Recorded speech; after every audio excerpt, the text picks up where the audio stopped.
Baik, bismillahirrahmanirrahim. Assalamualaikum warahmatullahi wabarakatuh. Hai Kang Tetes, sebelumnya izin memperkenalkan diri, nama saya Dava Fathar Ismail dari SMA 1 Purwakarta. Di sini saya akan sedikit menjelaskan apa sih itu OSIS. OSIS atau Organisasi Siswa Intrasekolah merupakan sebuah organisasi yang pesertanya adalah siswa pada satuan pendidikan sesuai jenjangnya yang terletak di dalam dan di antara lingkungan sekolah yang tugasnya berkesinambungan guna mencapai tujuan bersama. OSIS berfungsi untuk membantu sekolah untuk mencapai visi misi sekolah serta menjadi sebuah wadah yang memfasilitasi dan mendorong siswa agar dapat mengembangkan kemampuan dan kreativitas siswa. Sedikit sejarah mengenai OSIS ini, yaitu dahulu terdapat banyak organisasi siswa yang tumbuh dan berkembang. Tetapi keadaan ini dimanfaatkan untuk kepentingan pribadi, golongan, atau organisasi pihak luar sekolah. Kemudian pada tahun 1970 sampai dengan 1972, beberapa ketua organisasi siswa ini mulai sadar ketika mereka mendapat arahan dari Departemen Pendidikan dan Kebudayaan.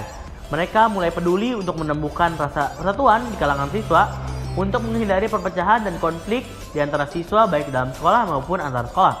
Dengan pembinaan dan pengembangan generasi muda, selanjutnya didirikanlah organisasi siswa intrasekolah atau OSIS ini. Nah, apa saja sih dasar hukum dari OSIS ini? Yang pertama ada Undang-Undang Nomor 20 Tahun 2003 tentang Sistem Pendidikan Nasional. Yang kedua ada Peraturan Pemerintah Nomor 19 Tahun 2005 tentang Standar Nasional Pendidikan. Yang ketiga ada Permendiknas Nomor 23 Tahun 2006 tentang Standar Kompetensi Lulusan.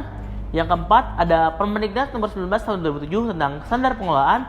Yang kelima ada Permendiknas Nomor 39 Tahun 2008 tentang Pembinaan Kesiswaan. Dan yang terakhir Buku Panduan OSIS terbitan Kemendiknas tahun 2011. Nah, apa saja sih tupoksi dari tiap-tiap jabatan yang ada di OSIS ini? Sebelum ke tupoksi nih, saya akan menyampaikan terlebih dahulu bahwa di Semansa ini agak berbeda. Kepengurusan di Semansa itu bersistem presidensial dengan struktur perkabinetan dan para saksi bidangnya yang ada disebut kementerian. Kenapa? Karena kan kita masuk ke satuan pendidikan nih, tentunya untuk mendapatkan ilmu.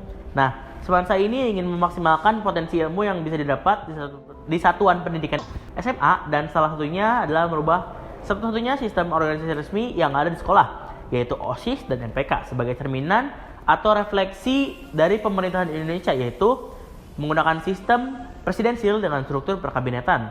Langsung saja jabatan yang pertama yaitu kabinet inti. Yang pertama ada presiden OSIS. Tupoksinya beberapa di antaranya. Yang pertama ada memimpin organisasi dengan baik dan bijaksana. Yang kedua, mengkoordinasikan antara pengurus dan mengevaluasi setiap kegiatan pengurus.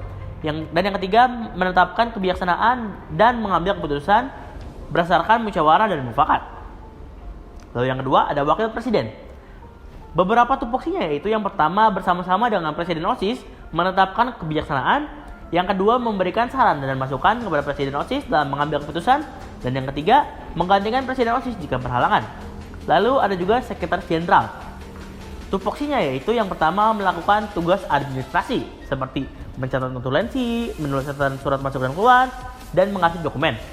Lalu yang kedua melakukan penyusunan rencana seperti menyusun program kerja dan agenda rapat.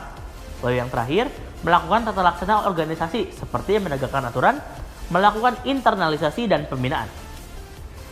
Kemudian ada bendahara. Bendahara ini ada bendahara 1 dan bendahara 2, tetapi kurang lebih tupoksinya sama. Nah, dan tupoksinya itu beberapa di antaranya. Yang pertama, mengurus dan mengetahui segala pemasukan dan pengeluaran, uang atau biaya yang diperlukan. Yang kedua, membuat dan menyampaikan laporan keuangan yang berisi rincian pemasukan dan pengeluaran secara berkala. Lalu yang ketiga, bertanggung jawab atas inventaris dan pembendaharaan dalam sebuah organisasi. Lalu ada juga menteri koordinator. Nah, kita ini bisa disebut juga Menko. Ada Menko 1 dan Menko 2. Nah, tupoksinya beberapa di antaranya. Yang pertama ada bertanggung jawab serta mengkoordinasi menteri pada kementerian yang terkait. Menko 1 bertanggung jawab atas fraksi 1, yaitu kementerian 1 hingga 5. Lalu Menko 2 bertanggung jawab atas fraksi 2, yaitu kementerian 6 hingga 10. Lalu yang kedua ada mengkoordinasi penyusunan kebijakan.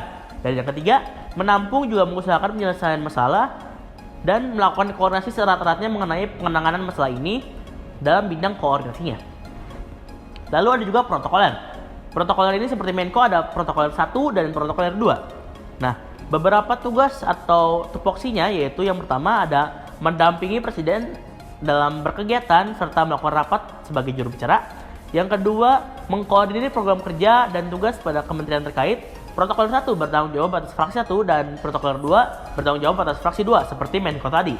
Lalu yang ketiga ada memberi saran dan masukan pada kementerian yang menjadi tanggung jawabnya. Nah, kemudian seksi-seksi bidang atau kementeriannya, tupoksinya.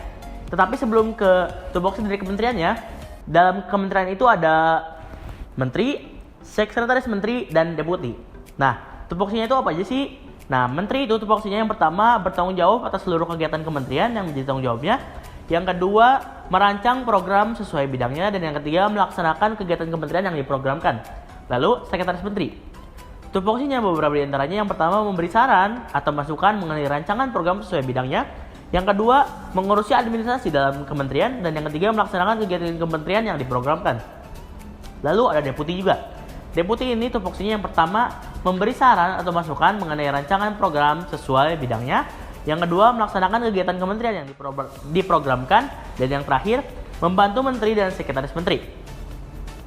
Lalu, kita berlanjut ke tupoksi para kementeriannya. Kementerian pertama yaitu ketakwaan terhadap Tuhan Yang Maha Esa. Beberapa tupoksinya yaitu yang pertama, memperingati hari besar-besar agama dan mengadakan kegiatan bakti sosial yang bersifat keagamaan. Lalu kementerian kedua yaitu kehidupan berbangsa dan bernegara. Beberapa tupoksinya yaitu yang pertama, memperingati Hari Besar Nasional, dan yang kedua, melaksanakan kegiatan yang mengedepankan berbangsa dan bernegara. Lalu, tupoksi dari Kementerian 3 yaitu Pendidikan dan Pendahuluan Bela Negara. Beberapa di antaranya yang pertama, melaksanakan dan menegakkan tata tertib sekolah. Yang kedua, melaksanakan kegiatan kepramukaan. Lalu, Kementerian 4 yaitu Kepribadian dan Budi Pekerti Luhur. Beberapa tupoksinya itu yang pertama, melaksanakan tatanan kehidupan yang berjiwa Pancasila, dan yang kedua, melaksanakan tata krama siswa. Dan kemudian Kementerian 5 yaitu berorganisasi pendidikan politik dan kepemimpinan. Nah, beberapa tupoksinya itu yang pertama, memantapkan dan mengembangkan program siswa. Lalu yang kedua, melaksanakan latihan dasar kepemimpinan siswa. Dan yang terakhir, melaksanakan kegiatan orientasi siswa pada saat masa pengenalan lingkungan sekolah. Lalu Kementerian 6 yaitu keterampilan dan kewirausahaan. Beberapa tupoksinya yaitu meningkatkan kemampuan keterampilan siswa melalui sertifikasi kompetensi siswa dan juga meningkatkan usaha koperasi siswa dan unit produksi.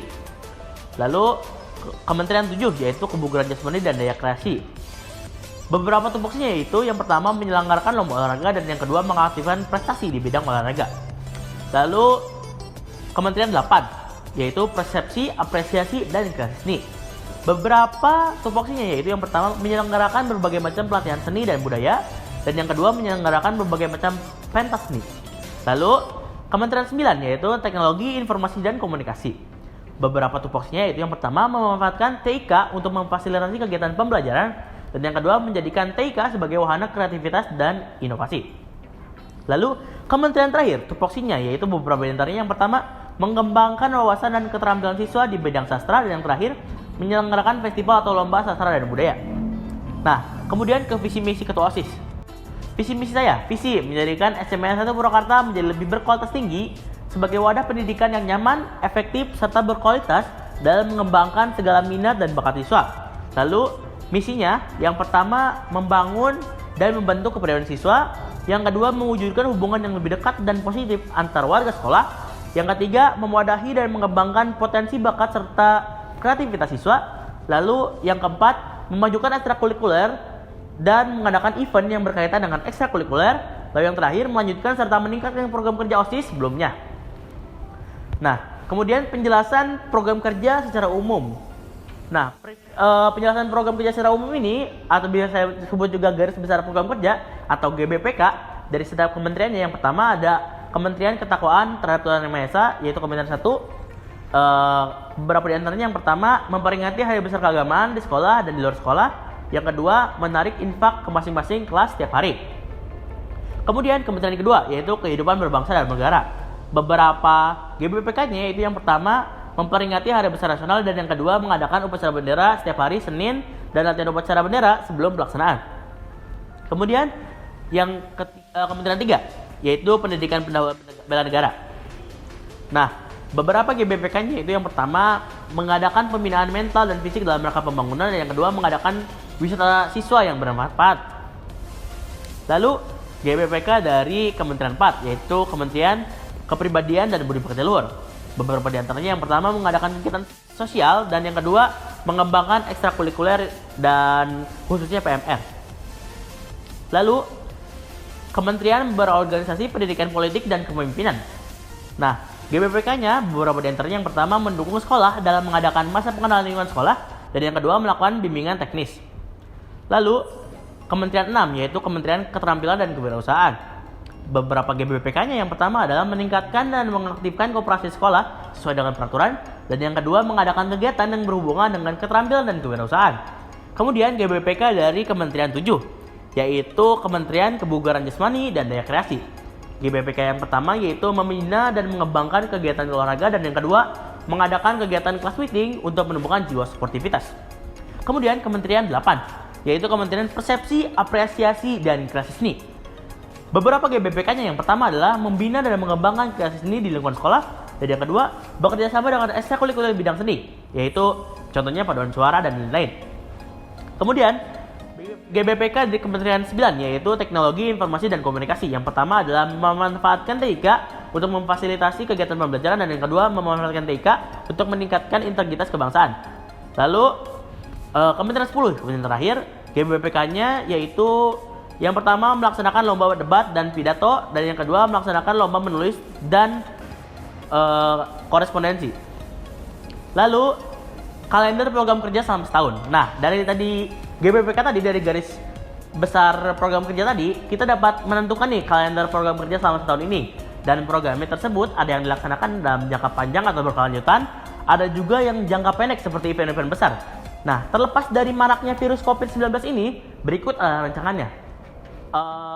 Tentunya dalam setahun ini banyak pasti peringatan hari besar nasional, seperti memperingati Maulid Nabi pada bulan Oktober, lalu Hari Guru pada bulan November, lalu juga Sumpah Pemuda dan Hari Batik Nasional pada bulan Oktober, kemudian juga kegiatan kebudayaan, lalu Hari Gizi Nasional pada bulan Januari atau Februari, kemudian juga Isra Miraj pada Maret, kemudian seperti Hari Bumi, Hari Kartini, Hari Teknologi Nasional, Hari Kemerdekaan 17 Agustus, dan lain-lain. Nah, juga program unggulan saya yang pertama adalah Semansa Expo Carnival, yaitu pameran karya dari siswa baik berupa benda maupun penampilan. Kemudian peringatan HUT Semansa, atau bisa bernama juga Smansion, karena Smansion itu Semansa Birthday Celebration. Nah, Semansa Birthday Celebration ini yaitu karnaval dan atau parade keliling yang dijalankan oleh ekstrakurikuler, kemudian dilanjut dengan rangkaian acara, dan kemudian dilanjut dengan rangkaian acara. Beberapa di antaranya yaitu termasuk gala dinner yang mengundang alumni juga. Kemudian yang terakhir ada Semansa Sport Championship atau SSC, yaitu pekan olahraga yang diadakan oleh Semansa untuk SMA sederajat di PWK yang terdiri dari voli, futsal, dan lain-lain. Terlepas dari maraknya virus COVID-19 ini dan diberlakukannya social distancing, begitulah rancangannya. Tetapi jika memang tanah air kita ini masih dilanda wabah yang sangat menakutkan dan mengerikan ini, kemungkinan acara-acara tersebut akan beralih ke online. Contohnya seperti acara Efonsa dan Arkamaya yang dilakukan sebelumnya. Mungkin sekian dari saya. Terima kasih. Wassalamualaikum warahmatullahi wabarakatuh. Semansa Purwakarta, maju bersama, hebat semua.